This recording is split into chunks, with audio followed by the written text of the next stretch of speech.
Hello friends, જય સ્વામિનારાયણ. સ્વાગત છે તમારું મારી યુટ્યુબ ચેનલમાં. તો આજે આપણે પૌવા અને બટેટામાંથી બનતા સ્વાદિષ્ટ એવા પુડલાની રેસીપી જોઈશું. તો આ પુડલા તમે ક્યારેય નહીં ખાધા હોય કે નહીં બનાવ્યા હોય તો ચાલો આપણે રેસીપી સ્ટાર્ટ કરીએ. તેના માટે મેં અહીંયા 1 કપ જેટલા ચોખાના પૌવા લઈ લીધેલા છે અને તેને હું હવે સારી રીતે પાણીથી વોશ કરી લઈશ.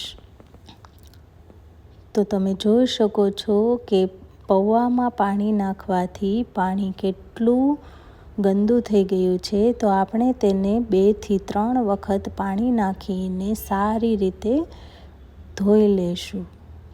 પૌવા અને બટેટામાંથી આ પુડલા એટલા સ્વાદિષ્ટ બને છે કે બધાને ખાવાની મજા જ પડી જાય છે. મારા ઘરમાં તો વારંવાર બને છે. તો તમે પણ મારી રેસીપીથી એકવાર જરૂરથી ટ્રાય કરજો અને બાળકોને તો બહુ જ પસંદ આવશે. તો જરૂરથી ટ્રાય કરજો.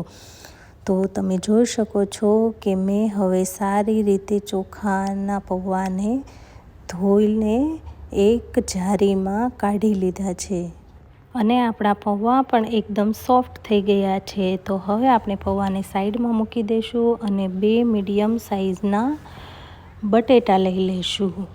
તો તમે જોઈ શકો છો કે મેં અહીંયા બટેટાની છાલ ઉખાડીને તેને મીડિયમ સાઇઝના ટુકડામાં કટ કરી લીધા છે. તો તમે જોઈ શકો છો કે મેં બટેટાને મીડિયમ સાઇઝમાં કટ કરી લીધા છે. તો હવે આપણે અહીંયા એક મિક્સર ગ્રાઇન્ડરનો જાર લેશું અને તેમાં આપણે આપણા પલાળેલા જે પૌવા છે ચોખાના એ એડ કરીશું. તો તમે જોઈ શકો છો કે મેં અહીંયા ચોખાના પૌવા મિક્સર જારમાં એડ કરી લીધા છે.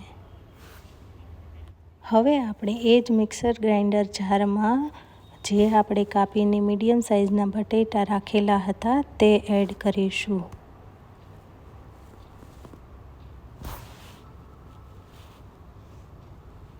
અને હવે આપણે તેમાં 1 કપ જેટલું ખાટું દહીં ઉમેરીશું. તમે ખાટું દહીં લેશો તો સ્વાદ વધારે સારો આવશે. અને હવે આપણે તેમાં આદુ મરચાંની પેસ્ટ ઉમેરીશું.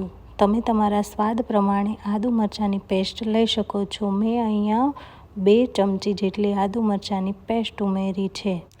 હવે આપણે મિક્સર જારનું ઢાંકણ બંધ કરીને આ બધું સારી રીતે ગ્રાઇન્ડ કરી લઈશું.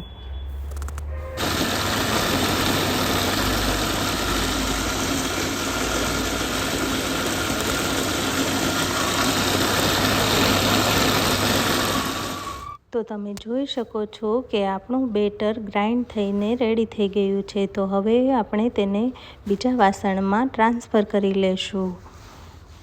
અને હવે આપણે તેમાં એડ કરવા માટે વેજીટેબલ્સ કટ કરી લઈશું. મેં અહીંયા બધા વેજીટેબલને પહેલેથી જ કટ કરીને રાખેલા છે. જેમાં મેં 1 કેપ્સિકમ મરચું લીધું છે, તેને ઝીણું ઝીણું સમારી લીધું છે, ગાજરને ગ્રેટ કરીને લીધું છે, કોબી ગ્રેટ કરીને લીધી છે અને ફુલાવરને પણ મેં ગ્રેટ કરી લીધું છે અને 1 કપ જેટલા કોથમીરના પાન સમારી લીધેલા છે. હવે આપણે બેટરમાં 1 કપ જેટલા કોથમીરના પાન એડ કરીશું, 1 કપ જેટલા કેપ્સિકમના ટુકડા એડ કરીશું, 1 કપ જેટલું ગ્રેટ કરેલું ગાજર એડ કરીશું, 1 કપ જેટલું આપણે ફુલાવરને ગ્રેટ કરીને લઈ લઈશું અને 1 કપ જેટલું આપણે કોબીને ગ્રેટ કરી લીધેલું હતું તે એડ કરીશું. તો તમે જોઈ શકો છો કે મેં અહીંયા બધું બેટરમાં એડ કરી લીધું છે અને હવે આપણે આ બધું બેટરની અંદર સારી રીતે મિક્સ કરી લેશું.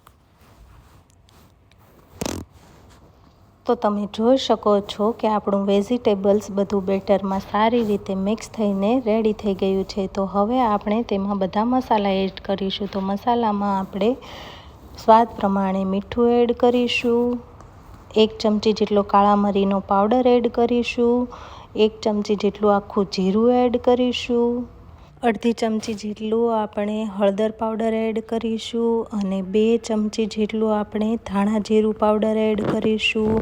1 ચમચી જેટલું આપણે લાલ મરચું પાવડર એડ કરીશું.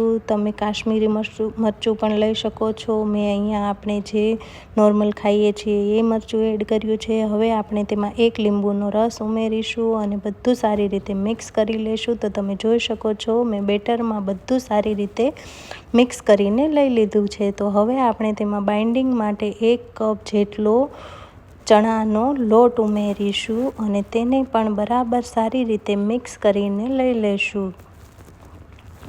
તો હવે આપણે પુડલા બનાવવા માટે એક નોનસ્ટિક તવાને ગેસ પર ગરમ કરવા મૂકીશું. તો બરાબર સારી રીતે ગરમ થાય એટલે હવે આપણે તેને પાણીવાળું ટિશ્યુ પેપર કરીને તેને સારી રીતે સાફ કરી લેશું, જેથી કરીને તવાનું ટેમ્પરેચર થોડું ડાઉન થઈ જાય. હવે આપણે તેમાં તૈયાર કરેલું બેટર 2 ચમચા જેટલું ઉમેરીશું અને તેને સારી રીતે કાર્ડની મદદથી ફેલાવી લેશું. તો તમે જે રીતે વિડીયોમાં જોઈ રહ્યા છો તે રીતે આપણે બેટરને સારી રીતે ફેલાવી લેવાનું છે. તમે કોઈ પણ કાર્ડનો ઉપયોગ કરી શકો છો.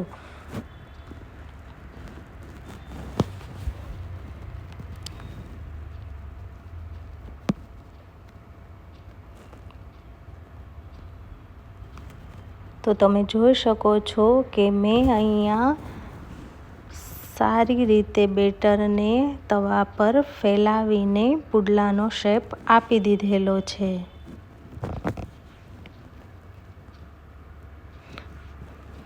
તો હવે તમે જોઈ શકો છો કે પુડલું સારી રીતે ફેલાઈ ગયું છે. તો હવે આપણે આ સ્ટેજ પર તેમાં 2 થી 3 ટીપા જેટલું ઓઇલ એડ કરીશું. તમે ઘીનો પણ ઉપયોગ કરી શકો છો.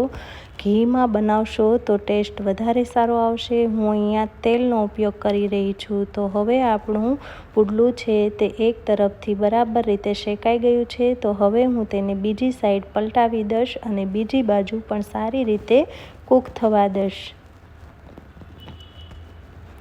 તો તમે જોઈ શકો છો કે આપણું પુડલું બંને બાજુથી સારી રીતે શેકાઈને કૂક થઈ ગયું છે. તો હવે આપણે તે જ તવા પર ફરીથી આની આ પ્રોસેસ કરીશું અને ફરીથી આપણે તવાને સાફ કરી લેશું પાણીવાળું ટિશ્યુ કરીને. અને હવે આપણે તેમાં ફરીથી પાછું બેટર નાખીશું 2 ચમચા જેટલું અને ફરીથી આપણે તેને કાર્ડની મદદથી આખા તવા પર ફેલાવી લેશું.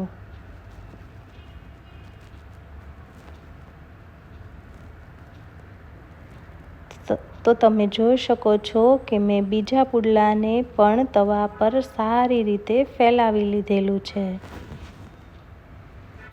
જો તમે કાર્ડની મદદથી પુડલું બનાવશો તો તમારું પુડલું એકદમ પતલું બનશે અને બધી બાજુથી એક સરખું બનશે નહીં.